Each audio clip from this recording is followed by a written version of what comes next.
ڈھیرکی کی رہائشی دو بہنوں کے قبول اسلام اور نکاح کے معاملے میں سندھ پولیس نے خانپور کے نکاح خواہ کو حراست میں لے لیا۔ ڈھیرکی کی رہائشی دو بہنوں وینا اور روینہ نے قبول اسلام کے بعد خانپور میں نکاح کر لیے۔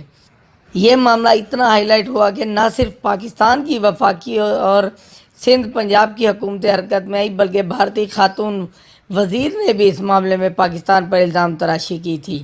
قبول اسلام کرنے والی دونوں بہنوں جن کے اسلامی نام آسیہ اور شازیہ رکھے گئے تھے، انہوں نے 22 مارچ کو خانپور میں نکاح کیے تھے۔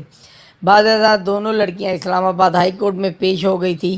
اسی معاملے میں اسلام آباد ہائی کورٹ میں 11 اپریل کو سماعت مقرر ہے۔